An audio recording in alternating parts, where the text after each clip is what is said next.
जितना आते थे वो उतना देखो रो, क्यों रो रहा है बेटा? लिपट के बहुत प्यार करते थे दोनों बच्चे। लाना, दवा लगाना पूरे पीठ उठ में, सब पूरे बॉडी में दवा लगाते थे दोनों। तो बेटा रो क्यों रहा है? क्यों रहा है?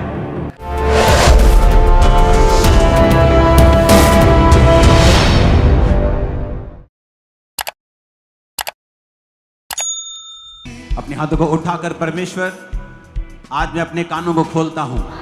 जितनी गवाहियां, जितने वचन को मैं सुनूंगा, मैं उन पे खड़ा रहूंगा, खड़ी रहूंगी और फलों को लेके आऊंगा। मांगो अपने हाथों को उठा के।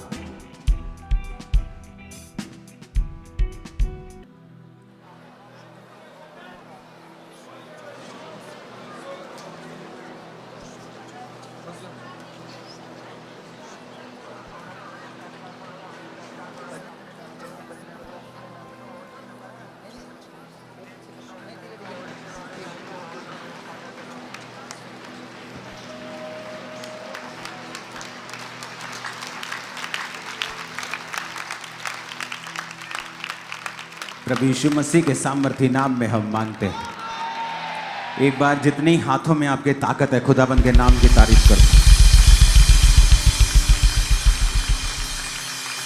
थोड़ा बाहर आकर भी चेक कर लिया करो क्या हो रहा है। हालेलुया। अपोस्टल जी, इस भाई का नाम बिद्दू है और ये खड़गपुर वेस्ट बंगाल के रहने वाले हैं। साथ में इनके वाइफ आए हैं। 3 साल पहले इस भाई को स्किन का एक रोग शुरू हुआ था। पहले इनके लेफ्ट हाथ के ऊपर जख्म होने शुरू हुए, मगर वो धीरे धीरे जख्म इतने ज्यादा बढ़ गए कि पूरे शरीर के ऊपर वो रोग फैल गया। इनकी सारी जो स्किन थी वो काली पड़ चुकी थी। साथ ही इनकी स्किन से हर रोज 20 से 25 ग्राम मांस अपने आप उतरता था, वो झड़ जाता था। पूरे शरीर से गंदी बदबू आती थी। फिर जब इनकी फैमिली इनको डॉक्टर के पास लेकर गए तो वहां पर इनके लेफ्ट हाथ से एक मांस का टुकड़ा लिया गया और उसका एक टेस्ट हुआ, जिसके द्वारा पता चला डॉक्टर्स को कि इस भाई को सोराइसिस नाम का रोग हो चुका है। डॉक्टर ने कहा कि इस रोग का कोई इलाज नहीं है। इन्होंने कम से कम 4 डॉक्टर चेंज किए, 3 साल लगातार इलाज करवाया और 6 महीने तक लगातार हॉस्पिटल में भी एडमिट ये रहे और लाखों रुपए इलाज के ऊपर खर्च कर चुके थे, पर कोई रिजल्ट नजर नहीं आ रहा था।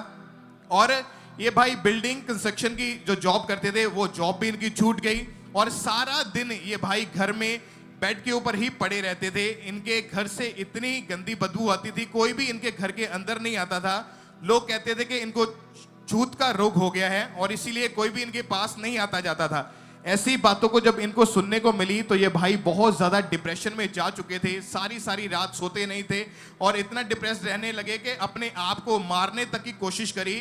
इन्होंने सोचा कि अगर ये बीमारी नहीं खत्म हो सकती तो मैं अपनी जान दे दूंगा और सुसाइड करने के लिए 2 बार ये ट्रेन के नीचे आकर इन्होंने मरने की कोशिश करी और इनसे कपड़े तक भी पहने नहीं जाते थे। इनकी वाइफ, इनके बच्चे इनकी केयर करते थे। वो रोज झाड़ू लगाते थे जब ये अपने बेड से उतरते थे या अपने कमरे से बाहर निकलते थे, तो झाड़ू से इनका जो गिरा हुआ मांस था वो इकट्ठा किया जाता था। टॉयलेट बाथरूम पकड़कर इनकी फैमिली इनको लेकर जाते थे। अपनी लाइफ में इतने ज्यादा ये भाई निराश हो चुके थे, कोई रास्ता नजर नहीं आ रहा था।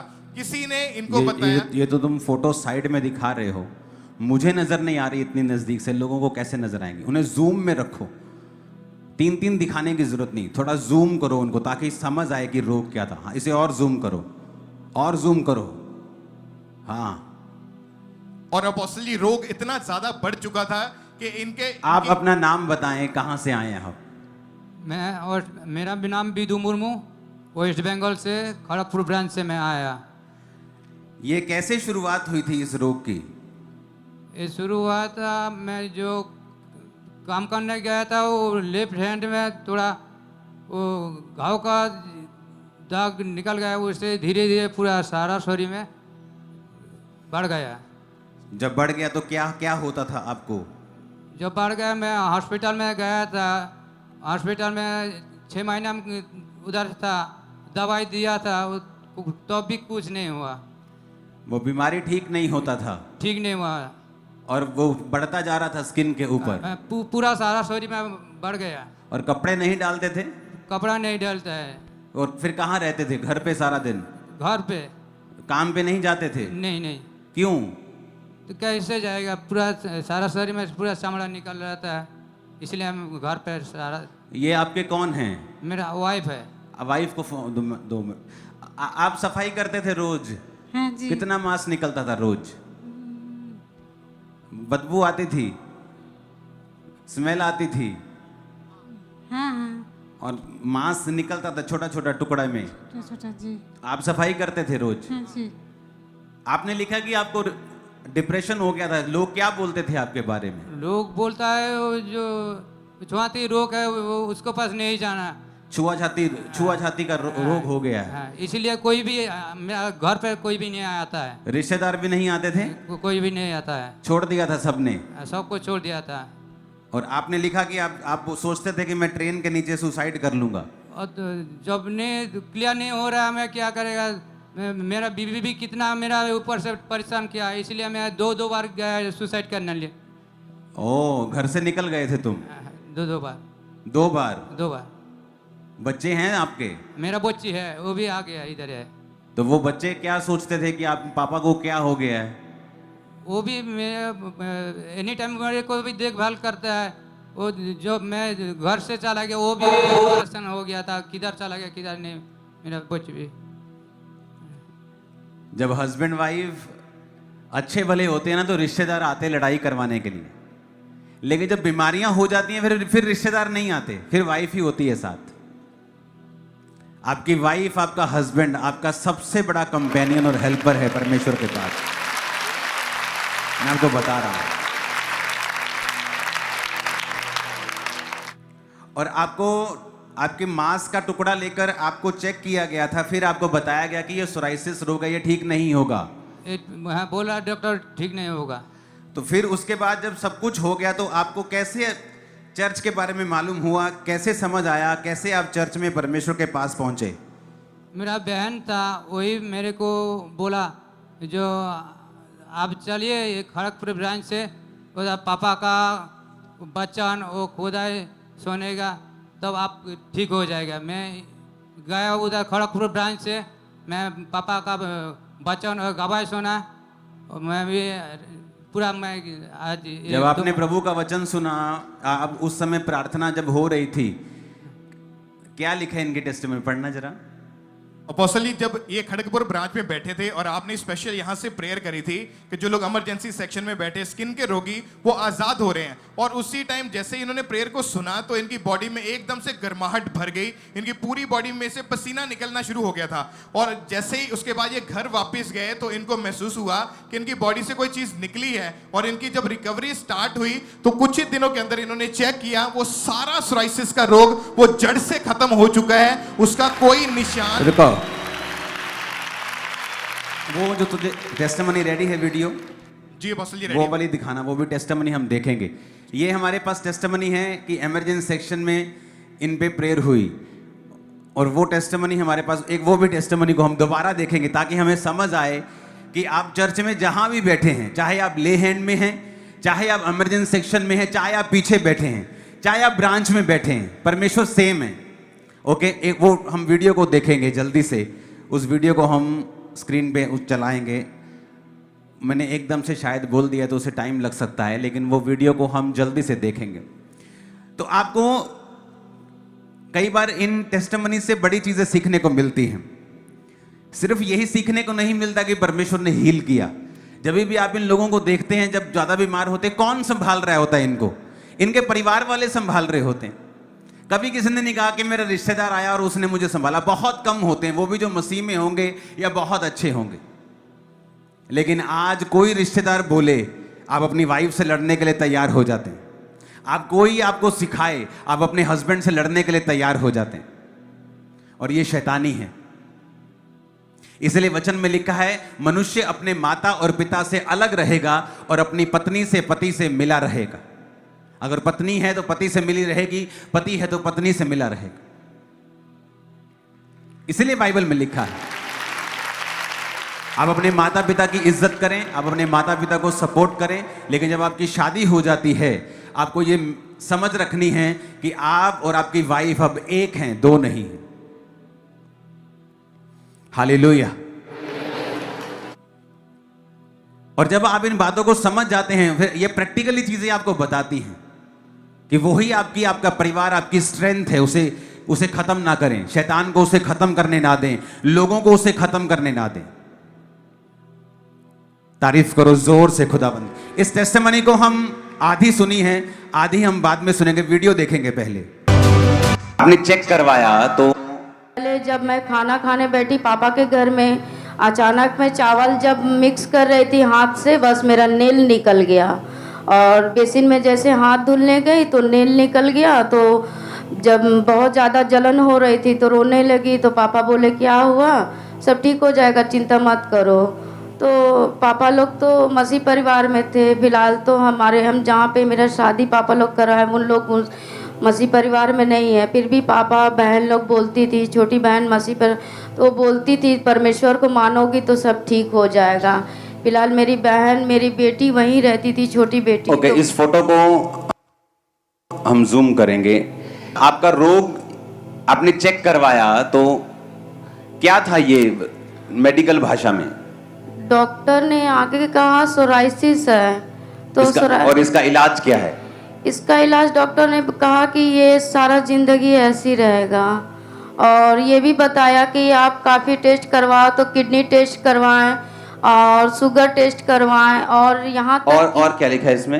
अपोस्टल जी, इनकी जो स्किन थी हर रोज मांस उसमें से उतरना शुरू ओके, मांस उतरता था। हाँ, तो सफाई कौन करता था? सफाई छोटी बेटी करती थी। ये बेटी करती थी? हाँ, ये छोटी बेटी।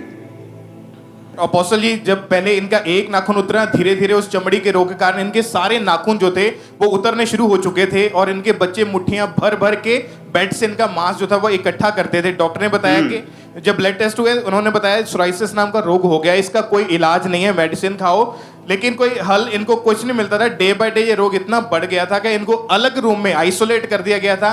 एक कमरे में इनको बंद करके रखते थे, गंदी स्मेल आती थी, और लोग इनके पास जब आते थे इनको देख के वो बाहर से ही, कमरे के बाहर से ही बाहर चले जाते थे, इनको देखना भी पसंद नहीं करते थे। धीरे धीरे ये बहन की हालत खराब होती गई और टोटली बच्चे, ये बेटी सफाई रखती थी आपके रूम की। हाँ, उस समय क्या कंडीशन थी, खुल के बताओगे? आप तो निकली हैं उस पोजीशन से, कैसा महसूस होता था, क्या होता था? बहुत जलन भी होती थी, दर्द भी होती थी। हम इन लोग को दूर भी करते थे कि मेरे पास मत आओ, क्योंकि सभी लोग बोलते हैं कि वो छूत का रोग हो गया, डॉक्टर भी बोलते हैं, और फिर परिवार के भी लोग, मेरे ससुराल के लोग बोलते हैं ऐसी भोग के मरेगी, ये है वो है, बहुत कुछ। तो बच्चे लोग को दूर करते थे, पर इन लोग जितना आते थे उतना ही क्यों रो रहा है बेटा? लिपट के बहुत प्यार करते थे दोनों बच्चे।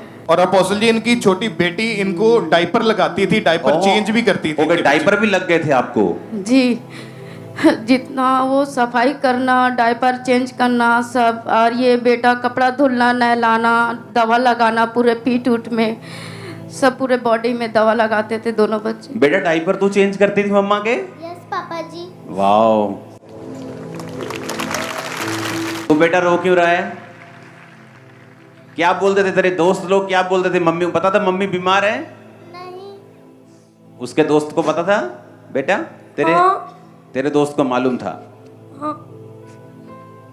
तो कोलकाता कहाँ पे रहते हो? गार्डन रीच डग जो है, जहाँ जहाज बनती है पानी की, वहीं। और जो डायपर लगाते थे, क्यों लगाते थे डायपर? वो यूरिन पास हो जाता था, लूज मोशन, अचानक मैं दवा खाती थी, लूज मोशन हो जाता था, तो डायपर लगा के रखने पड़ते थे। हाँ, और स्किन उतरती थी तो बेटी साफ करती थी रूम सारा? दोनों लोग साफ करते थे। जो स्किन उतरती थी वो स्मेल रहती थी, किसी से मिलते नहीं थे, आइसोलेट कर दिया, अलग कर दिया था आपको। और अपोस्टल जी, लोग इनको ताने देते थे कि तू ऐसे ही इसी बीमारी में मर जाएगी। 20 डॉक्टर चेंज करके देखे, 8 साल इलाज करवा के देख लिया, और ये बहन रेलवे में सरकारी नौकरी करते थे। उसी बीमारी के कारण वो जॉब भी इनकी छूट गई थी, काम पे भी बिल्कुल नहीं जा पाते थे, और इन्होंने 2 बार सुसाइड करने की कोशिश करी, क्योंकि इतना ज्यादा दुखी हो चुके थे। ट्रेन के नीचे आके फिर गहरे पानी में छलांग लगा के मरने की कोशिश करी। फिर इनके एक विश्वासी सिस्टर हैं, उन्होंने इनको खामरा चर्च के बारे में बताया, तो मीटिंग्स लगातार अटेंड करनी शुरू कर दी। फिर जब चर्च के बारे में आना शुरू किया, परमेश्वर की आत्मा ने छुआ, और 12 मार्च 2023 को इन्होंने व्हाइट कार्ड बनवा के आप जिसे ले हैंड प्रेयर करवाई थी।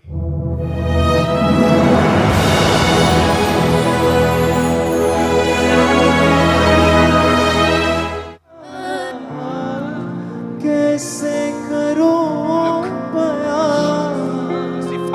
प्रजा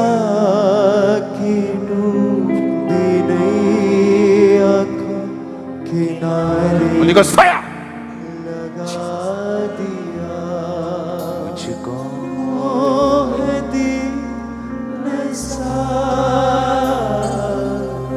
मुझको है दीन सार। अपने हाथों को उठा, इस औरत की ओर अपने हाथों को उठा।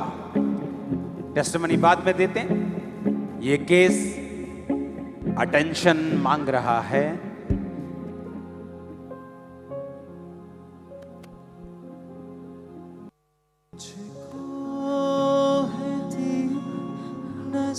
ऐसे पेशेंट्स को आप हमेशा इमरजेंसी में रखते हैं, क्योंकि ताकि लोगों को इनसे दिक्कत ना हो। लेकिन आज आपने इसे यहाँ रख दिया, ये शायद खुदा की योजना है। आमीन आमीन आमीन। मुझको आमीन। मुझको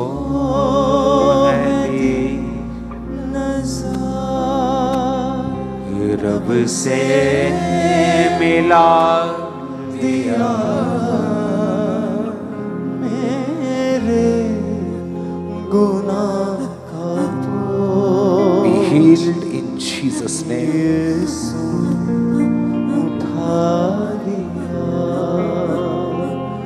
मेरे गुनाह का Be healed, devil. Out! Out! Out in Jesus' name. Thank you, Lord. मुझको Out! Out! Out! Out! Out!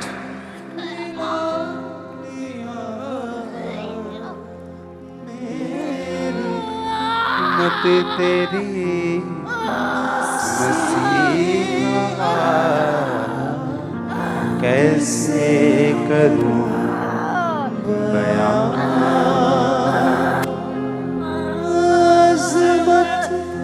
You are free in Jesus' name.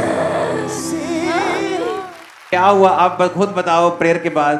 और अपोस्टल जी उस प्रेयर के बाद इनकी बॉडी में ठंडक एकदम महसूस हुई उसके आपको ठंडक महसूस हुई? हाँ। ओह जीसस। और उसके सेम टाइम से इनकी रिकवरी होनी शुरू हुई। आज 6 महीने हो चुके हैं, इनकी बॉडी बिल्कुल क्लीन हो चुकी है। दिखाओ, दिखाओ। कोई सोराइसिस नाम का रोग नहीं है, टांगे कोई दिखाओ। कोई बीमारी नहीं है, कोई टांगे। जख्म नहीं है।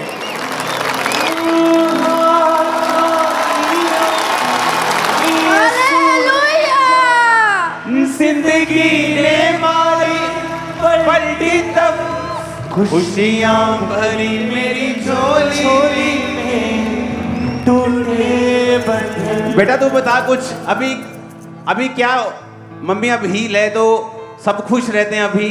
हाँ पापा जी। वाह तुम्हारे कपड़े कितने सुंदर हैं दोनों के। दिखाओ दोबारा से अपनी टांगों को दिखाओ, जरा नाखून दिखाओ, टांगों को दिखाओ। ओह जीसस। मेरी झोली में टूटे बंधन। Thank you Jesus. हालेलुया। तो जब इनकी टेस्टिमनी हो रही थी तो रंग अलग अलग आ रहा था, टांगों का अलग, उसका मैंने कहा बंदे ने बुलाए हुए थे। लोगों ने बोला है ये बंदा फेक तो नहीं है टेस्टिमनी, तो मैं कहा इनको बुलाओ। तो ये अभी फिर आए संडे टेस्टिमनी देने के लिए। ओके, अब आपका केस हम दोबारा लेते हैं। तो ये वो केस है जो इमरजेंसी सेक्शन वाले लोगों के लिए जब प्रेयर हो रही थी तो मैंने इन पे ले हैंड नहीं किया। जो केस आपने देखा वो भी गलती से उन्होंने वहां रख दिया, क्योंकि इमरजेंसी सेक्शन में रोगी ज़्यादा होते हैं तो स्मेल आती है, तो लोगों को दिक्कत होती, तो उनको उनके लिए अलग बनाया हुआ है सेक्शन कि वहाँ सभी लोग रहेंगे तो एक दूसरे से स्मेल आएगी तो सभी एक जैसे ही हैं। तो उनको आम सेक्शन में नहीं रखते ताकि लोगों को दिक्कत ना हो, लोग आराम से वचन सुन सकें। कितने मेरी बात को समझ रहे हैं? लेकिन किसी ने वहाँ रख दिया तो इसलिए ले हैंड का वो रिकॉर्ड हो गया उन पे कि जब ले हैंड हो रहा है तो वो पिक्चर रिकॉर्ड हो गई। लेकिन परमेश्वर के घर में हील दोनों हुए हैं।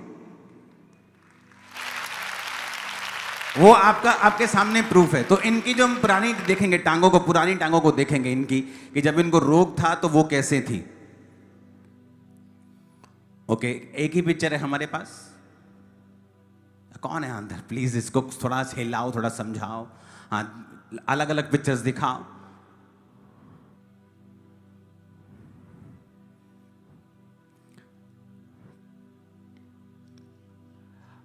अभी आप अभी अपने कपड़ों को करो सेट पे जरा। अब अभी की पिक्चर थोड़ा दूर से दिखाना ताकि कंप्लीट बॉडी इनकी फेस भी नजर आए। ये उतार दीजिए।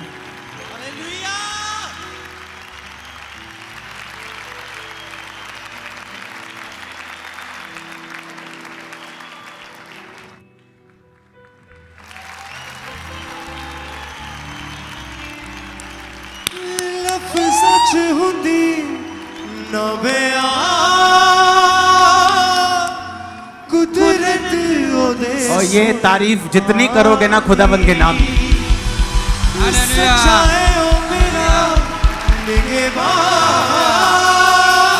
लोगों को हमारी मेडिकल साइंस के लिए, हॉस्पिटल्स के लिए प्रभु का थैंक्स है।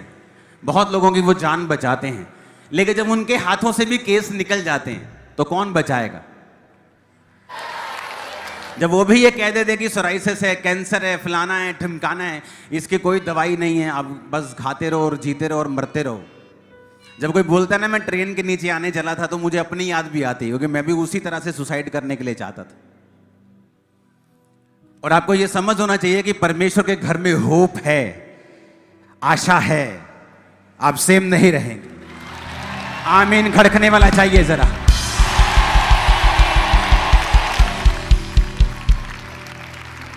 आपको मैं जानता नहीं था। आपने मुझे कभी जाना नहीं है, कभी बात नहीं हुई आपसे। नहीं सर। आप जस्ट वहां चले गए और आप वहां बैठ गए, और मैं यहां पे हूं। मुझे नहीं मालूम कौन प्रेयर को रिसीव कर रहा है, कौन ब्रांच में बैठा है, कौन यहां बैठा है। इसलिए तो मैं कहता हूं कि आप लोगों को अपने पास्टर से मिलने की जरूरत नहीं है, आपको उसको सुनने की जरूरत है। अगर आप अपने पास्टर को सुन सकते हैं, अब ये मिले थोड़ी हैं, अब इससे ज्यादा क्या रोगी हो जाओगे? कोई इससे ज्यादा, उस औरत से ज्यादा क्या कोई रोगी हो जाएगा? इससे ज्यादा क्या रोग हो जाएगा? सारा शरीर गला हुआ है, डायपर लगे हुए हैं, बच्चे स्मेल ले रहे हैं सारा दिन, रिश्तेदार छोड़, इससे ज्यादा क्या हो जाएगा? अगर ये लोग वहां बैठे हैं, इमरजेंसी सेक्शन में बैठे हैं, जस्ट आपको बिलीव करना है और वर्ड्स रिसीव करने हैं। हालेलुया।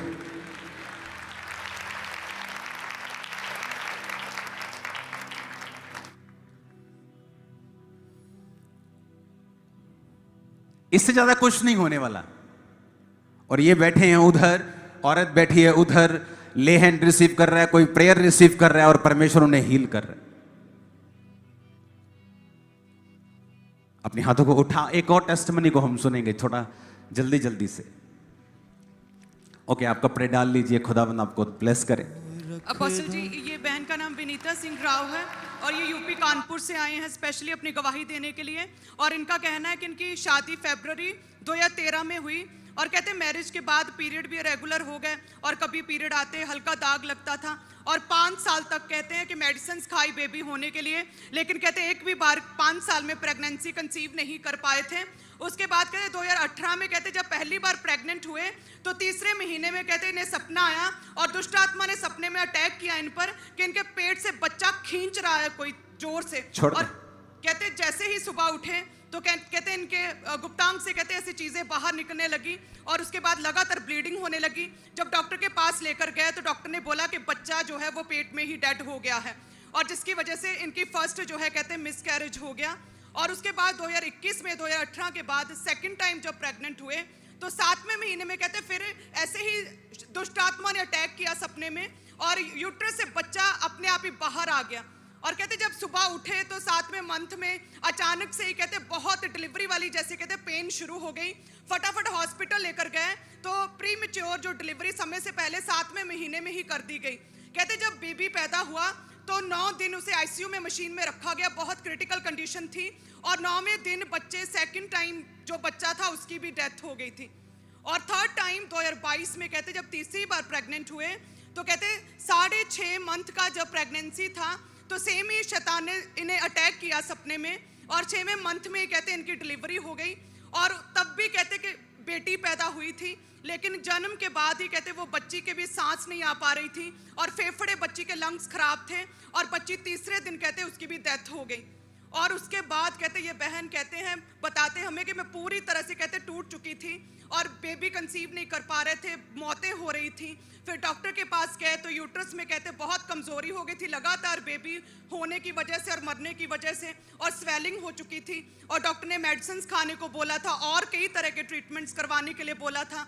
और ये खुद जो लेडी है ये अनपढ़ लेडी नहीं है, एक गवर्नमेंट टीचर है, ये पढ़ी लिखी बायोलॉजी सब्जेक्ट की ये गवर्नमेंट टीचर है यूपी में, और पूरी तरह से कहते टूटी हुई थी। कॉलेज में सभी बच्चों को कहते जब देखती थी पढ़ाते हुए तो बहुत कमी महसूस होती थी कि मेरे पास बेबी क्यों नहीं है। और कहते इनके हस्बैंड के लिए सारे बोलते थे कि सेकंड मैरिज कर लो, कि नहीं होगा, अब इतने साल हो गए, और लोग ताने मारते थे, अपने बच्चों को छुपाते थे, और रिश्तेदारों से घरों में कहते पूरी तरह से आना जाना पूरी तरह से बंद कर दिया था, और हर समय कहते रोते रहते थे बच्चों के बारे में सोच सोच के, और लाखों रुपया कहते इन्होंने ट्रीटमेंट्स पर लगा दिया था, कोई भी फर्क नहीं पड़ रहा था। 10 साल हो चुके थे मैरिज को और बेबी अभी गोद में देखा नहीं था, और कहते लाइफ डिस्टर्ब हो गई थी।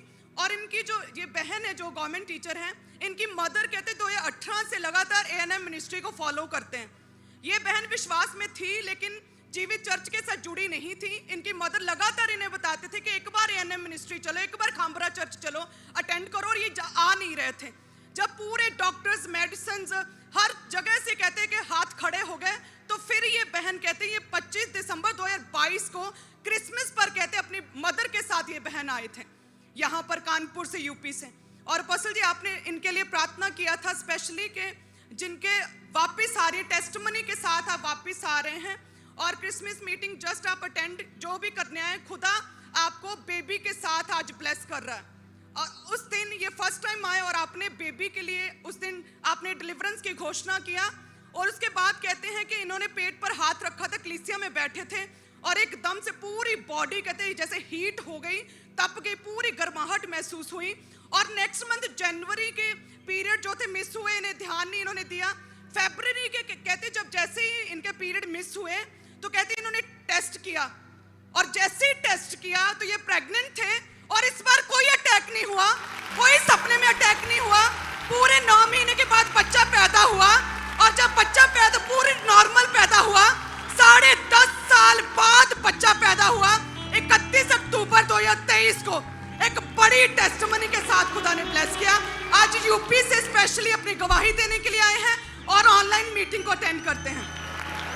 Oh Jesus, Jesus.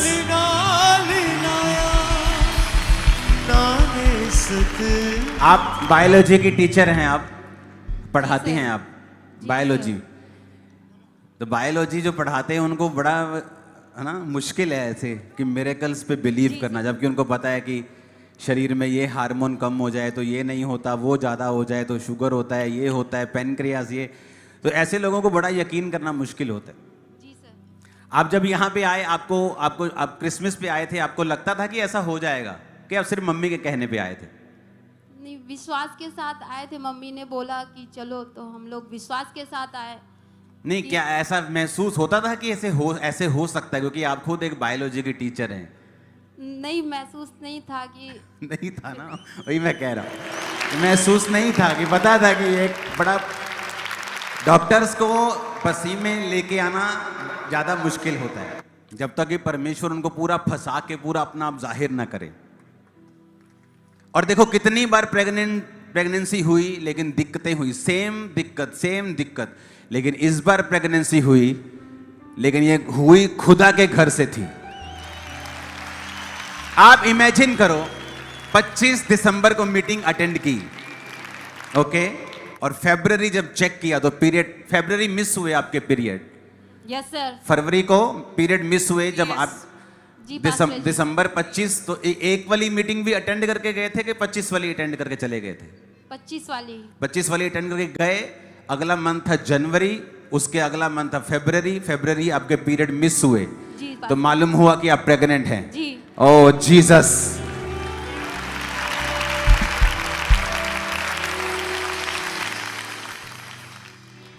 और अब ये बेबी के साथ खड़ी है। मेरे को ये समझ नहीं आता, आपका नाम बताइए क्या है? विनीता सिंह राव। और आपके हस्बैंड का? विष्णुकांत। और कहाँ रहते हैं आप? कानपुर यूपी में। और कहाँ, कौन सा गांव, कौन सी मोहल्ला? ये कौन सा? घाटमपुर के पास बांध गांव है मेरा। बांध गांव? हाँ। और आपका गांव में आपके पिताजी का नाम? पिताजी का नाम कुढ़ादीन। मुझे समझ नहीं आता ये वहां क्यों नहीं जाते लोग, चेक करो तो जाके। समझ नहीं आता, या तो ये लोग सच्चाई से डरते हैं और सिर्फ अपना एजेंडा बताना चाहते पब्लिक को कि हीलिंग नहीं होती, जीसस नहीं होते, या तो आप सच्चाई से डरते हो।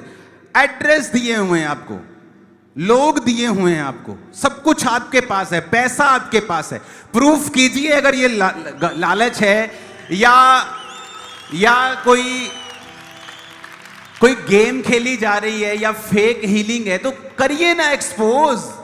हम तो कब के तैयारी करते क्यों नहीं तुम लोग? आपके सामने हीलिंग हुई, आपके सामने ले हैंड हुआ, आपके सामने इमरजेंसी के लिए प्रेयर हो रही है, आपके सामने एक बायोलॉजी का टीचर आके बता रहा है कि मुझे विश्वास नहीं था। मदर कब से चर्च आ रहे हैं? 2018 से। 18 को बताया होगा बेटा बेबी नहीं हो रहा, चर्च नहीं कोई बात नहीं, हो जाएगा। 19, 20, 21, फिर बेबी के बाद और 2 बेबी मर गए। तब जब बस हो गई, यूट्रस की बस होगी, चलो अब चलते हैं। और ऐसा क्या हो गया, एक ही मीटिंग में आप दिसंबर यहां मीटिंग में बैठे हैं, आपके लिए प्रेयर हुई है, अगले ही महीने के बाद आपके पीरियड मिस हो रहे हैं। अच्छा, हो सकता है वैसे ही प्रेगनेंसी हो गई हो। फिर वैसे अटैक क्यों नहीं हुए जो पहले हर प्रेगनेंसी में होते थे? क्योंकि मैं आपको बताता हूं, ये सिक्योरिटी बिठाओ इनको, क्योंकि मैं आपको बताता हूं परमेश्वर आपके संग हैं और वो बड़ा काम आपकी लाइफ में करने जा रहे हैं। आमीन। मेरे को ऊंचे वाला और खड़कने वाला चाहिए चर्च। मैंने कहा वो आपके संग हैं और वो बड़ा काम आपकी लाइफ में करने जा रहे हैं। आमीन। मेरे को खड़कने वाला चाहिए चर्च।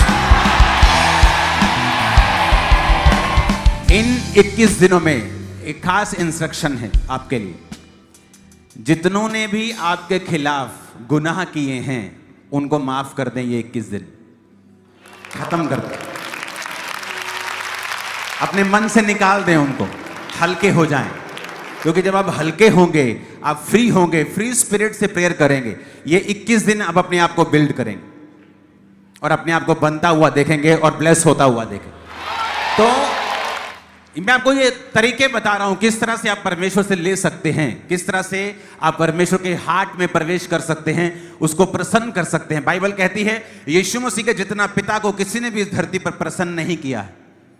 और कैसे प्रसन्न किया पिता प्रभु यीशु मसीह ने? वचन के ऊपर चल के।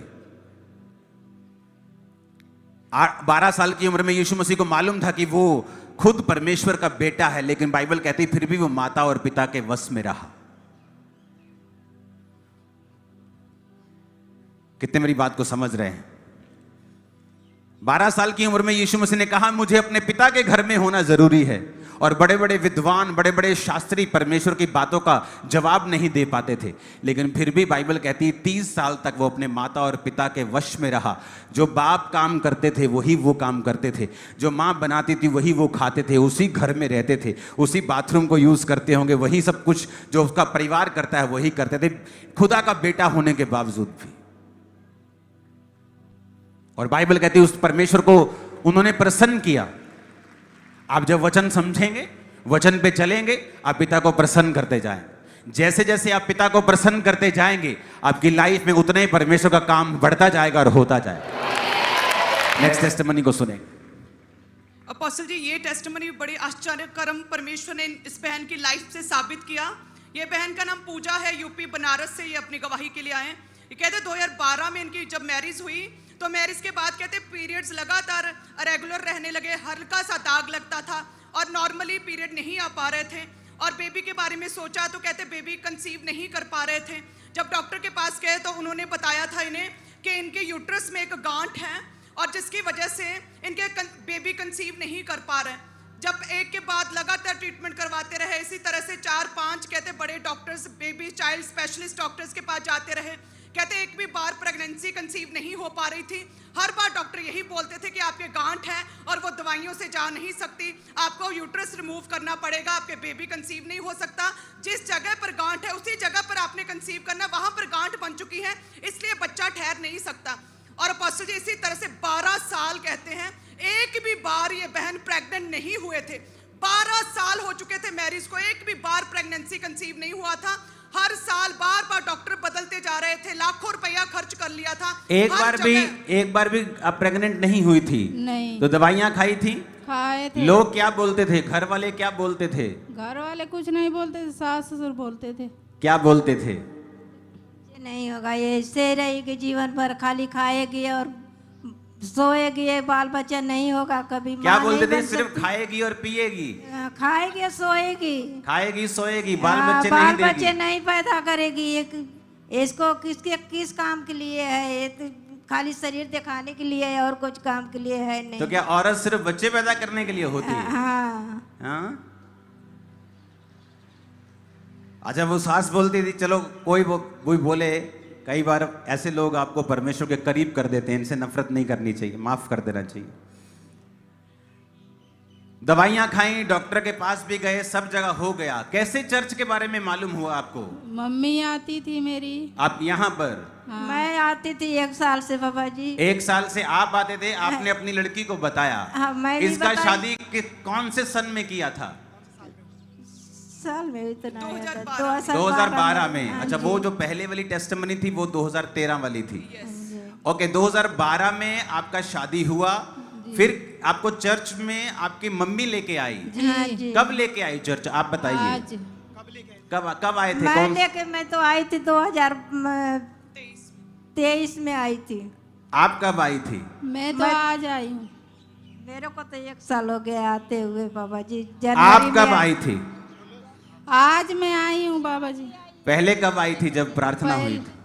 दिल्ली में मैं रहती थी। ओ, आपने प्रार्थना को रिसीव किया और 1 साल पहले आपको मम्मी ने बताया परमेश्वर के बारे में, और आपने प्रार्थना अटेंड करना शुरू कर दिया। जी। 25 दिसंबर 2023 की प्रार्थना को आपने रिसीव किया था, जो बेबीज के लिए हुई थी। जी जी। तब आप परमेश्वर को यकीन करना शुरू कर दिया था। जी। और आपकी मम्मी पहले से परमेश्वर में थी। जी। जब आपने प्रार्थना को रिसीव किया और आपने जब प्रेयर को रिसीव करने के बाद आमीन बोला, क्या हुआ खुद बताओ आपके साथ? दिसंबर के बाद क्या हुआ? टेस्ट करवाया, कैसे मालूम हुआ आप प्रेग्नेंट हैं? टेस्ट करवाए थे तो पता चला। क्या पता चला? प्रेग्नेंट हैं हम। प्रेग्नेंट हैं। हाँ। अभी ये बताओ, क्या हो गया ऐसा एक मीटिंग में कि 2012, 13, 14, 15, 16, 17, 18, 19, 20, 21, 22, 23 पूरा? क्या हो गया ऐसा दिसंबर की एक मीटिंग में कि अगले ही महीने प्रेग्नेंट हो गए? क्या हो गया ऐसा?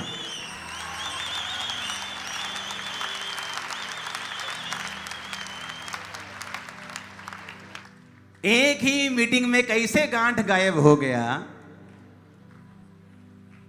कैसे सारा कुछ ठीक हो गया? नाम क्या है आप ये बहन जी का? आप दोनों क्या है? पूजा। कहाँ आपका ससुर परिवार किधर का है? बरेली का। कहाँ, कौन से गांव? मुरादाबाद। मुरादाबाद। और आपके गांव का नाम क्या है? मेरे हाँ, जरगमा। और आपके ससुर जी का नाम क्या है? सुखराम। हाँ, हालेलुया। ऐसा क्या हो गया एक मीटिंग में कि आपकी गांठ गायब हो गई, आपको प्रेगनेंसी रिकंसीव हो गई, डॉक्टर्स मेडिसिन सब आपने करके देख लिया। दूसरी टेस्टिमनी में ऐसा क्या हो गया एक ही मीटिंग में कि बायोलॉजी का टीचर जो सब कुछ जानता है, परमेश्वर ने उसे ब्लेस किया और ये वाली प्रेगनेंसी गिरी नहीं, क्योंकि जीसस का हाथ था वहां पे। और अभी भी समझ नहीं आ रही क्या हो गया ऐसा कि आप पे ले हैंड हुआ और आपको उल्टी हुई और आपकी सारी बीमारी बाहर आ गई। क्या आप इसे एक्सप्लेन कर सकते हैं? नहीं। क्या हो गया ऐसा कि आप ब्रांच में बैठे हैं और यहां पर इमरजेंसी सेक्शन वालों के लिए प्रार्थना हो रही है और आप वहां पे आमीन आमीन बोल रहे हैं और आपका शरीर परमेश्वर साफ कर रहा है? क्या आप इसे एक्सप्लेन कर सकते हैं? नहीं, आप परमेश्वर को एक्सप्लेन नहीं कर सकते। आप सिर्फ थोड़ा थोड़ा उसके बारे में जान सकते हैं कि ये परमेश्वर करता है। क्या साइंस एक्सप्लेन कर सकती है कौन आपकी हवा को घुमा रहा है? वो इतना बता सकते हैं, हाँ हवा इधर घूमती है, पृथ्वी सूर्य के ऐसे करती है, वो ऐसे होता है, लेकिन कौन कर रहा है? क्या हमें अभी भी समझ नहीं आ रहा कि परमेश्वर का हाथ जब एक व्यक्ति के ऊपर आता है कैसे उसकी शर्मिंदगी खत्म हो रही है? वही सेम सिस्टर जो प्रेग्नेंट हो रही थी, बेबी खत्म हो रहे थे, खुद टीचर है, लेकिन एक मीटिंग में आती है, अटेंड करती है मीटिंग, प्रेगनेंसी होती है, पहले भी होती थी, कोई फर्क नहीं है, लेकिन ये प्रेगनेंसी में जीसस दिखाते हैं कि ये मैंने दी है, शैतान इसे गिरा नहीं सकता।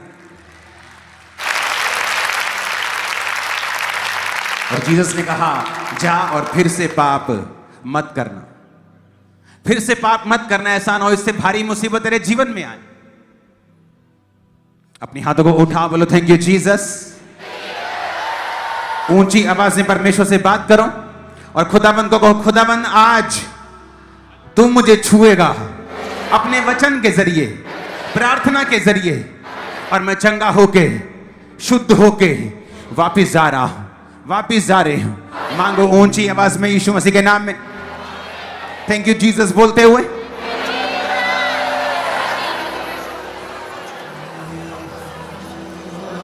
बड़े वाला, बहुत से डेस्टिनीज, बहुत सी लाइव्स, बहुत सी ग्रेट लाइव्स अगर आप बाइबल में देखेंगे, वो सैमसन की हो, दाऊद की हो, सुलेमान की हो, बहुत सी ग्रेट महान जो जिंदगियां हैं वो व्यभिचार ने खराब की हैं। आज जो वचन आप सुनेंगे, अगर आप उसे मानेंगे, मैं आपको बताता हूं, आप बहुत सी शारीरिक, मानसिक, फाइनेंशियल बीमारियों से, तकलीफों से आप बचे रहेंगे। मैं आपको बता रहा हूं। पहला यूहन्ना 2 उसकी 16, मत्ती 6 उसकी 22 और 23, अय्यूब 31 उसकी 1, नीति वचन 27 उसकी 20 आयत, मत्ती 5 उसकी 28 आयत। आज के वचन का शीर्षक है मत्ती 6 उसकी 22 आयत का, शरीर का दिया आंख है। अपने पड़ोसी को बोलो, शरीर का दिया आंख है। आपकी स्क्रीन के ऊपर ये मैसेज आ रहा है, आपने एक लैंप देखा हुआ है, ये लैंप का मतलब है कि शरीर का जो लैंप है, शरीर को जो रोशनी देने वाली चीज है, वो आपकी आंख है। तो शरीर का दिया आंख है। The I is the lamp of the body.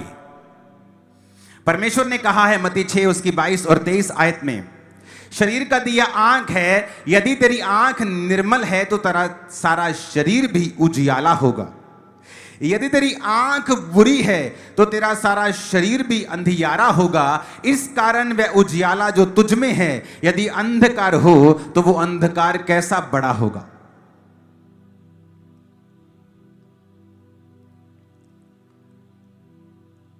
एक औरत को मैं जानता हूं जो उम्र में मुझसे थोड़ी सी बड़ी थी।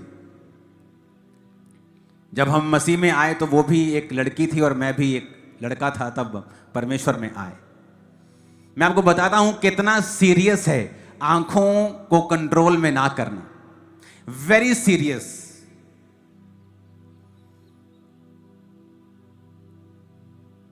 तो एक जन, क्योंकि ये बात जो है अगर कलीसिया के साथ शेयर नहीं की जाएगी, अगर कुछ चीजें जो कलीसिया के साथ शेयर नहीं की जाएंगी, तो कलीसिया, बहुत सी कलीसिया के जो लोग होते हैं, खासकर जो यंग लोग होते हैं या जवान हो रहे लोग होते हैं, बहुत से गुप्त पापों में होते हैं। सामने से प्रार्थना कर रहे होते हैं, चर्च अटेंड कर रहे होते हैं, वो फास्टिंग कर रहे होते हैं, लेकिन तब भी परमेश्वर का आत्मा उनकी जिंदगी में काम नहीं कर रहा होता और लोगों को ऐसा लगता है कि नहीं, मसीह में आने का फायदा नहीं हुआ इनको। लेकिन इसीलिए दाऊद क्या कहता है, मेरे गुप्त पापों से तू मुझे पवित्र कर और मुझे डिठाई के पापों से तू बचा। तो गुप्त पाप जो होते हैं उन्हें लोग नहीं जानते, उन्हें लोग नहीं जानते, उन्हें आपकी फैमिलीज नहीं जानती, वो गुप्त पाप आप उन्हें जानते हैं। और दाऊद ने स्पेशल कहा, उसने कहा मेरे गुप्त पापों से तू मुझे बचा के रख, मुझे पवित्र कर, मुझे छुड़ा मेरे गुप्त पापों से।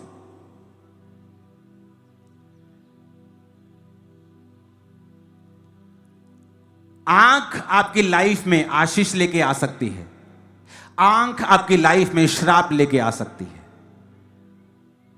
एक दिन मैं उस औरत के लिए प्रार्थना कर रहा था क्योंकि उसकी लाइफ में ना एक कर्ज काम कर रहा है।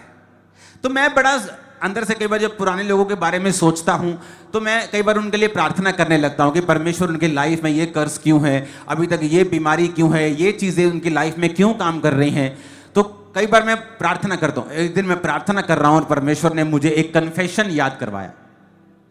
उस लड़की का कन्फेशन ये था कि जब उसके माता पिता रात को सो जाते थे और प्यार करते थे आपस में, अब मैरिड लोग इस बात को समझ जाना, तो वो लड़की चुप चुप के अपने माता और पिता को देखा करती थी। उनके माता और पिता को पता नहीं था कि हमारी लड़की हमें इस नंगी हालत में देखती है, लेकिन उनको मालूम नहीं था। पर वो छोटी लड़की थी, 10-12 साल, 15 साल, 11-13 साल ऐसी उम्र थी उसकी, और वो अपने माता पिता को देखती थी। और जब वो बड़ी हुई उसको नहीं मालूम ये पाप है, अभी वो मसीह में नहीं है, लेकिन परमेश्वर में आने के बाद भी मैंने देखा उस चीज ने उसकी लाइफ को इफेक्ट किया। जबकि मसीह में आने के बाद आपके कर्सेस खत्म हो जाते हैं, लेकिन अगर आपको पता हो कि मैंने ये पाप किया है और मैंने खुदाबंद से माफी मांगनी है, और दूसरा फिर आप दोबारा से उन आंखों की अभिलाषाओं के अनुसार ना चले। तो मैंने क्या नोटिस किया कि कुछ लोग मसीह में थे, प्रार्थना भी कर रहे थे, फास्टिंग भी कर रहे थे, लेकिन जो पाप बचपन से उनके साथ था, बचपन से उनको तंग कर रहा था, अब परमेश्वर में आने के बाद भी वो आंखों की जो अभिलाषा है वो खत्म नहीं हुई। पहले बाप को देखा करती थी, अब वो लड़कों को देखा करती है। चाहे उनके साथ गलत नहीं है, लेकिन आंखों की अभिलाषा, आंखों का व्यभिचार, ये आपकी लाइफ में एक बड़ा अंधेरा और बड़ा श्राप खड़ा कर सकता है, और आपकी लाइफ में बड़ा क्वेश्चन मार्क खड़ा कर सकता है कि आप क्रिश्चियन हैं फिर भी आपकी लाइफ में ये चीजें क्यों।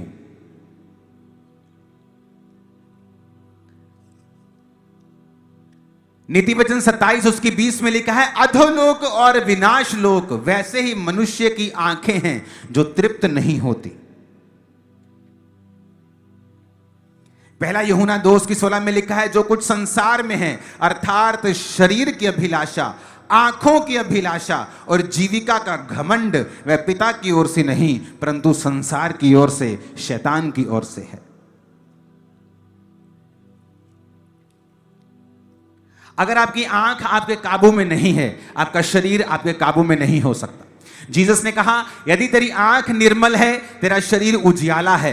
यदि तेरी आंख बुरी है, तो वो अंधकार जो तेरे जीवन में होगा, सोच कितना बड़ा होगा।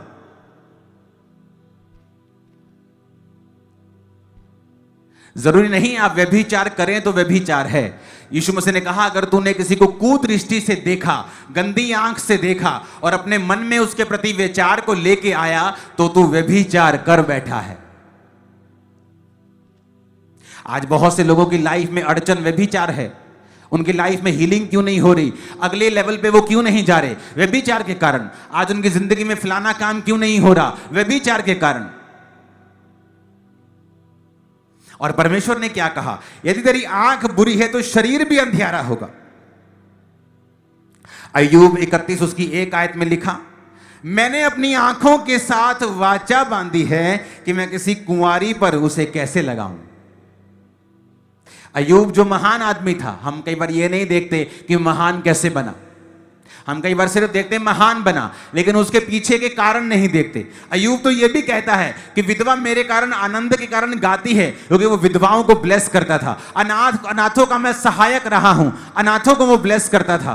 उसने कहा जो परदेशी हैं मैंने जानबूझ के अपने बंदों को भेजकर उनका हाल पूछवा लिया। जबरदस्ती हाल पूछ लेते परदेशियों का। परदेशी आके दुहाई नहीं देते थे, उनसे पहले ही वो परदेशियों के पास चला जाता था। और आज लोग इंटरनेट के ऊपर परदेशियों के खिलाफ नफरत फैलाते हैं। यहां कोई यूपी से काम कर रहा हो, उसके आपके मन में उसके प्रति नफरत पैदा हो जाए, आज इंटरनेट पे ये चलता है। क्यों? ये सब वचन के खिलाफ है। अय्यूब कहता मैं इसलिए महान हूं। अय्यूब की किताब को पढ़ो तो बाइबल कहती है अय्यूब सबसे अमीर था अपने एरिया का, अपने देश में सबसे अमीर था। जैसे भारत में कोई सबसे अमीर हो, अय्यूब कहते अपने देश में सबसे अमीर था, सबसे ज्यादा ब्लेस्ड था। उसका परिवार, उसका शरीर, उसके दोस्त, सब कुछ आशीषित था, सबसे ज्यादा। क्यों? अय्यूब कहता है मैंने पापों के लिए मेल बलियां चढ़ाई, मैं परमेश्वर के सामने भय मानता हूं, खराई से चलता हूं, अनाथों का सहायक हूं, विधवाओं को मैं अच्छा सपोर्ट करता हूं, परदेशियों का हाल पूछ लेता हूं। कहता मैंने अपनी आंखों के साथ वाचा बांधी है कि मैं इसे गलत दृष्टि से किसी की ओर नहीं लगाऊंगा। यह था अय्यूब के ग्रेट होने का सीक्रेट। हालेलुया। देखो वचन में क्या लिखा, कहता है मैंने अपनी आंखों के साथ वाचा बांधी, वाचा बांध ली आंखों से। आंखें तो तुम्हारी हैं, तुम अगर नहीं करोगे इधर उधर तो वो नहीं जाएंगी। बहुत से लोग कंप्लेंट करते हैं मेरे पे व्यभिचार के अटैक होते हैं, मुझे व्यभिचार के अटैक होते हैं। जिस दिन आप इन आंखों से गंदा देखना बंद कर देंगे, आप पर व्यभिचार के अटैक होने बंद हो जाएंगे, कितने भी बड़े लेवल के क्यों नहीं होते। आप कंप्यूटर पे गंदा देखना बंद कर दीजिए, आंखों से गंदा देखना बंद कर दीजिए, आप पर व्यभिचार के अटैक होने बंद हो जाएंगे। और आप गंदा देखना शुरू कर दीजिए फोन के ऊपर, कंप्यूटर के ऊपर, वैसे आपको व्यभिचार के अटैक होने शुरू हो जाएंगे, क्योंकि आंखों से ही आप चीजों को अंदर लेते हैं। परमेश्वर ने कहा अब्राहम ये सारे जमीन को देख जो तेरे दाएं बाएं आगे पीछे है। उसने उठाई आंखें और देखा। परमेश्वर ने कहा जो तू जमीन देख रहा है ना, तेरी आंखों से जो देख रहा है, मैं तुझे और तेरे वंश को दे दूंगा। जो तू देख सकता है, परमेश्वर कहता है मैं तुझे दे सकता हूं। अब देखना क्या है, यह बात डिपेंड करती है। अपनी आंखों से जो शैतान दिखाता है वो देखना है, जो शरीर देखना चाहता है वो देखना है, या परमेश्वर के नाम में अपनी आत्मिक आंखों को खोलना है कि आने वाले 2 साल के अंदर मैं इस कर्जों से आजाद होऊंगा, आने वाले 1 साल के अंदर मैं इस बीमारी से फ्री होकर इस लेवल पे बैठा होऊंगा, आने वाले इतने दिनों के अंदर कलीसिया इस लेवल पे चले। यही वो देखना है। क्या देखना है आप पे निर्भर करता है। कई बार जब आप लोगों के लिए प्रार्थना करते हैं, फिर परमेश्वर का आत्मा आप पर जाहिर करता है कि देख इसकी जिंदगी में ये गुप्त पाप शुरू से रहा है। अपनी आंखों से गंदा देखना, कभी परिवार के मेंबर को, कभी किसी को, कभी किसी को, कभी किसी को, और यही चीज शैतान ने उसकी जिंदगी में इस्तेमाल की। एक धर्मी होने के बावजूद भी, प्रार्थना और उपवास का जीवन होने के बावजूद भी परमेश्वर की आत्मा ने उससे बात नहीं की, उसको छुड़ाया नहीं पूरी रीति के साथ जैसा छुड़ाना चाहिए। क्यों? इसी गुप्त पाप के कारण जो घर से शुरू हुआ था आज बाहर भी है। कितने मेरी बात को समझ रहे हैं? उसने कहा मैंने अपनी आंखों के साथ वाचा बांधी है कि मैं इसे किसी पर नहीं लगाऊंगा। अधोलोक, विनाश लोक और मनुष्य की आंखें कभी तृप्त नहीं होती, वचन कहता है। आप एक बार देखेंगे, 2 बार, 3 बार, 4 बार, ये कभी तृप्त नहीं होंगे। ऐसा नहीं कि एक बार देख लिया तो बोले कि बस हो गया। बार बार जितना आप उसे देखते जाएंगे, अभिलाषा उतनी बढ़ती जाएगी, शैतान का काम उतना बढ़ता जाएगा, और जितना आप इसे कंट्रोल करते जाएंगे आपकी लाइफ में उतना ही परमेश्वर का काम होता जाएगा, उतना ही जीवन में कंट्रोल आता जाएगा, चीजें बस में आनी शुरू हो जाएंगी। आपकी आंखें आपके वश में नहीं, जीवन आपके वश में नहीं होगा। आपकी आंखें आपके वश में नहीं, आपके चारों ओर जो आपके पास हो रहा है आपके वश में नहीं होगा। आपकी आंखें, आपकी स्पिरिट आपके वश में आ गई, आप अपने चारों ओर की चीजों को अपने वश में कर सकते हैं। कितने मेरी बात को समझ रहे हैं?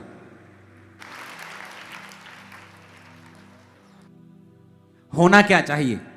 होना तो यह चाहिए कि जब एक सेवकाई 500 लोगों की होती है तो पास्टर उसे अच्छे से कंट्रोल कर सकता है, क्योंकि 500 लोग हैं, वो उन्हें जानता है, समझता है, उनके पास बैठ सकता है, प्रार्थना कर सकता है। लेकिन आप कभी भी किसी स्पिरिचुअल आदमी की गवाही सुनेंगे तो वो आपको ये कहता वो मिलेगा कि जब मेरे पास 1000 लोग थे तब सेवकाई मुश्किल थी, लेकिन अब मेरे पास जब 4 लाख लोग हैं सेवकाई आसान है। ऐसा क्यों? ज्यादा लोगों को आसान कैसे हो गई? क्योंकि आप परमेश्वर में बढ़ते जाते हैं, उसकी ग्रेस में बढ़ते जाते हैं। अब अपनी लाइफ में अपने आप को, अपनी आंखों को, अपनी चीजों को कंट्रोल में लाना सीखते हैं, आप परमेश्वर में बढ़ते हैं। और उसके बाद क्या होता है, जो आपके चारों ओर है वो आपके कंट्रोल में रहता है। आप उसे अपनी ताकत से कंट्रोल में नहीं कर सकते, मैं आपको बता सकता हूं।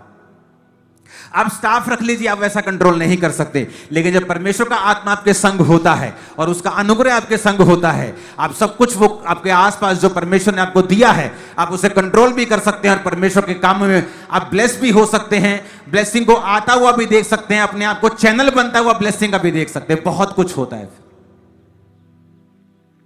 आपके बच्चे आपके वश में होते हैं, आपका परिवार आपके वश में होता है, चीजें आपके वश में होती हैं, क्योंकि आपकी आंखें आपके वश में हैं। फिर से उस पोस्टर को देखेंगे,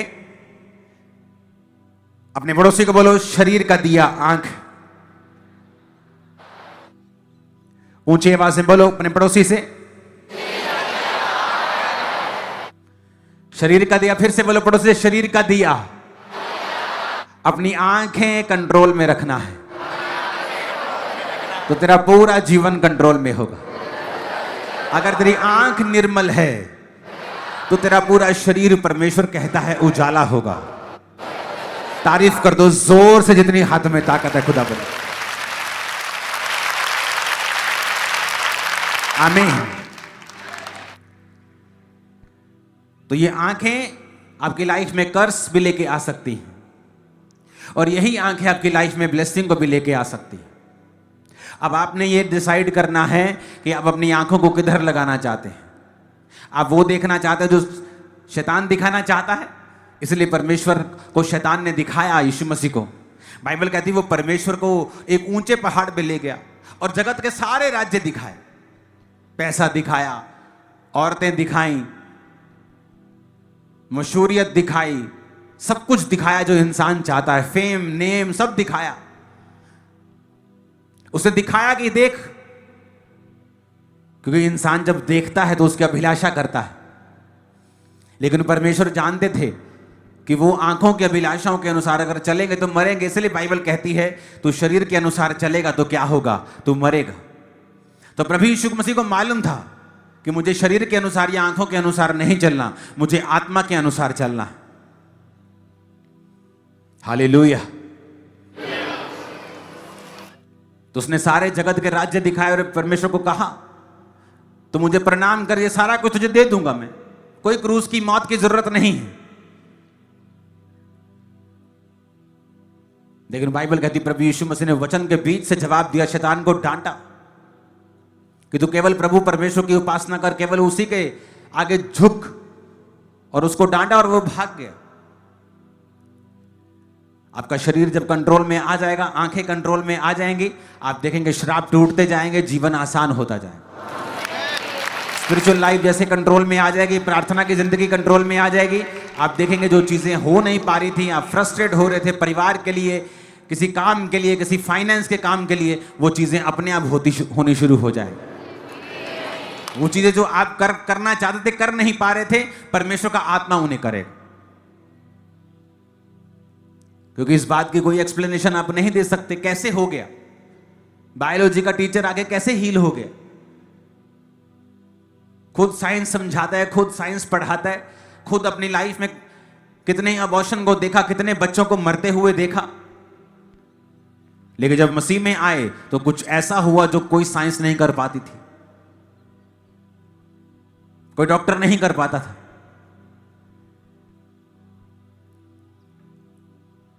आपकी आंखें अगर कंट्रोल में हैं, कैसे शुरुआत हुई पाप की, जबकि परमेश्वर ने सारे पापियों को पानी में मार दिया था। नूह बच गया, उसका पत्नी बच गई, उसके 3 बेटे और बहुएं बच गई। लेकिन बाइबल कहती फिर एक बेटे ने अपने पिता को नंगा देखा। नंगा भी उसी की गलती के कारण, क्योंकि वो शराब पी के, बाइबल कहती है, लेटा हुआ था। और लोग बोलते हैं शराब पीना पाप नहीं है। हम इसमें नहीं घुसेंगे पाप है कि नहीं। हम इसी से अकल सीख लें कि नूह अच्छा भला था, सब सारा संसार, सिर्फ 6 जन 8 जन रह गए थे, और फिर एक लड़के ने अपने पिता को नंगा देखा, और जब बाप को मालूम हुआ कि इसने नंगा देखा और बाकी 2 लड़कों ने पीछे आके पीट करके अपने पिता को नंगा ना देखकर चद्दर से उसको ढांप दिया, तो वचन कहता है वो दोनों आशीषित हुए जिन्होंने अपने पिता को नंगा नहीं देखा। और जिसने देखा, बाइबल कहती परमेश्वर ने उसे श्राप दिया, नूह ने उसे श्रापित किया, उसके बच्चों को अपने दूसरे बच्चों के दासों का दास बना दिया, और कनान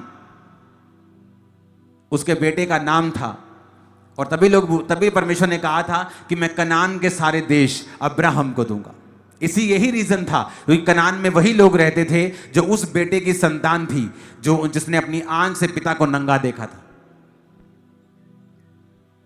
आप कहीं जा रहे हैं, कुछ आपकी आंखों के सामने गलत आ गया, वो पाप नहीं है, आप अपनी आंखें फेर सकते हैं। आप फोन पे कुछ काम कर रहे हैं, कुछ आपके सामने कुछ नंगा आ गया, वो पाप नहीं है, उसे स्क्रॉल कर दें, उसे खत्म कर दें, उसे आगे भेज दें। पर अगर आप टकटकी लगा के देखने लगेंगे, सोचने लगेंगे, बहुत सी मक्खियां आपके सिर के आसपास घूम सकती हैं, लेकिन उसको बैठने नहीं देना अपने सिर के ऊपर। बहुत से विचार आपके दिमाग में आ सकते हैं, उन पर आप कंट्रोल नहीं कर सकते। शैतान उन विचारों को पैदा कर सकता है, उन पर आप कंट्रोल नहीं कर सकते। पर उस विचार को बैठकर सेके नहीं, उस विचार के ऊपर विचार ना करें, उस विचार को लंबा ना लेके जाएं अपने दिमाग में। कितने मेरी बातों को समझ रहे हैं?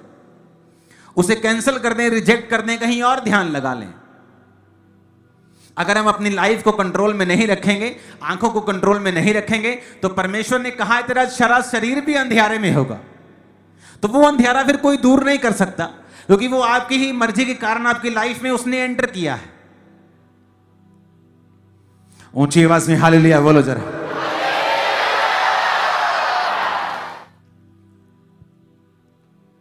अपने पड़ोसी को बोलो, अपनी आंखों को कंट्रोल में रखना है, क्योंकि शरीर का दिया तेरी आंख है।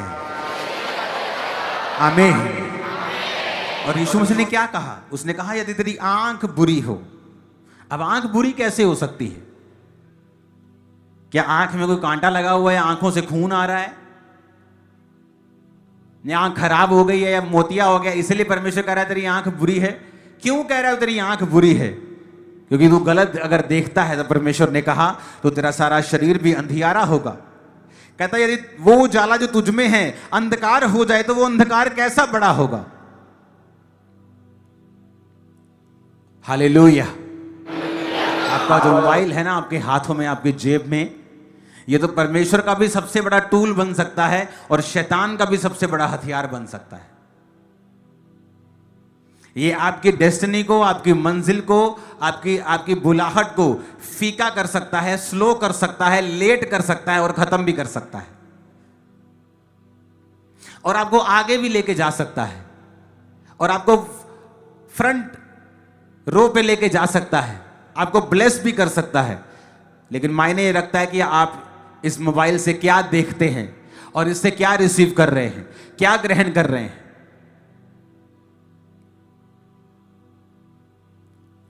लोगों को मैंने श्रापों में देखा है, कर्स में देखा है, इन्हीं आंखों की वजह से। उनको ब्लेस होते हुए भी देखा है, उनको आगे बढ़ते हुए भी देखा है, इन्हीं आंखों की वजह से। अपने हाथों को हिलाओ और एक वायदा करो परमेश्वर से कि खुदाबंद आज से मेरी आंखें बुरी ना होंगी, बुरी ना होंगी। ऊंची आवाज से बोलो, मेरी आंखें निर्मल होंगी। मांगो ऊंची आवाज में।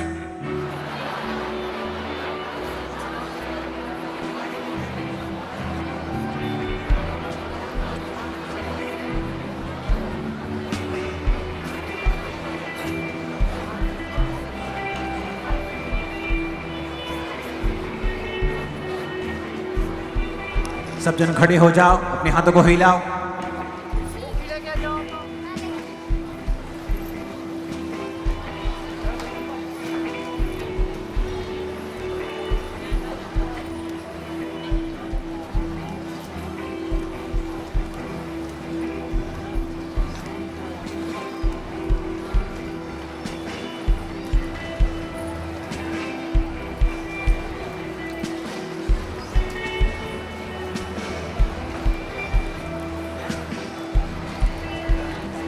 अपने होठों को खोलो और बोलो हर एक अंधकार की शक्ति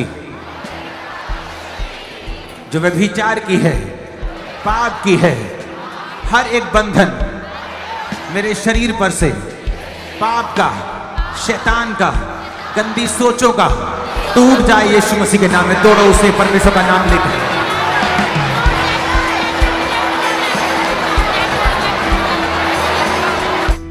तोड़ो उसे यीशु मसीह का नाम लेकर। सारे बंधन, सारे पाप के, व्यभिचार के, गंदगी के टूट जाए यीशु मसीह के नाम। Holy ghost, holy ghost, holy ghost release करो। Holy ghost fire right now.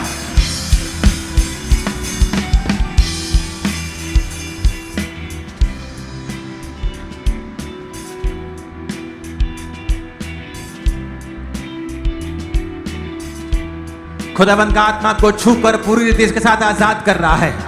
Right now मैं प्रार्थना करता हूं बीमार लोगों के लिए जो ब्रांचेस में बैठे हैं, बीमार लोगों के लिए जो चर्चिस में बैठे हैं, राइट नाउ ऑनलाइन हैं। यीशु मसीह के सामर्थ्य नाम में सब तरह की बीमारियां तुम्हें छोड़ के जाती रहे, सब तरह के रोग तुम्हें छोड़ के जाते रहे। आमीन हो जाए ब्लेसिंग तुम्हारी। सब तरह के रोग तुम्हें छोड़ के जाते रहे यीशु मसीह के सामर्थ्य नाम में। सब तरह के ब्लड के रोग, सब तरह के ब्लड के रोग, सब तरह के ब्लड के रोग, सब तरह के अंधराता के रोग, आंखों के रोग, कानों के रोग, अस्थमा के रोग, HIV, कैंसर आउट हो जाए यीशु मसीह के सामर्थ्य नाम में। अगर इस समय हम अपने शरीर पर हाथ रखकर बीमारी को यीशु का नाम लेकर डांटेंगे और उस पर गुस्सा करेंगे और उसे कहेंगे वो आपकी बॉडी को छोड़ के जाए, तो वो जाएगी और वो निकल जाएगी और वो दूर हो जाएगी यीशु मसीह के सामर्थ्य नाम। हर तरह की बीमारी, हर तरह का रोग, हर तरह के पैरालिसिस का रोग यीशु के नाम में तुम्हारी बॉडी को छोड़ के जाता रहे। Be healed in Jesus name. Yeshu Masih के नाम में चंगे हो जाओ, यीशु के नाम में चंगे हो जाओ। सब तरह के रोग तुम्हारी बॉडी को छोड़ के जाते रहे, सब तरह के रोग तुम्हारी बॉडी को छोड़ के जाते रहे। आंखों का रोग, कानों का रोग, व्हील चेयर के सारे रोगी चंगे हो जाओ यीशु मसीह के सामर्थ्य नाम में। मैं कमांड करता हूं राइट नाउ,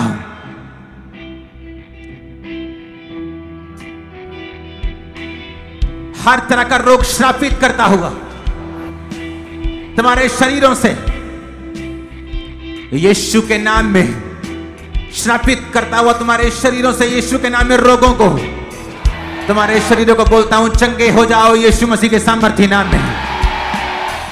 आंखें चंगी हो जाओ यीशु मसीह के सामर्थ्य नाम में। कान चंगे हो जाओ यीशु मसीह के सामर्थ्य नाम में। जितने लोग इमरजेंसी सेक्शन में बैठे हैं, रीढ़ की हड्डी के रोगी, कैंसर के रोगी, माउथ कैंसर के रोगी, ना चलने वाले सारे रोगी यीशु के नाम में चंगे हो जाओ और आजाद हो जाओ। हड्डियां बल पाएं यीशु मसीह के सामर्थ्य नाम में। हड्डियां बल पाएं यीशु मसीह के सामर्थ्य नाम में। टांगे बल पाएं यीशु मसीह के सामर्थ्य नाम में। टांगे बल पाएं यीशु मसीह के सामर्थ्य नाम में।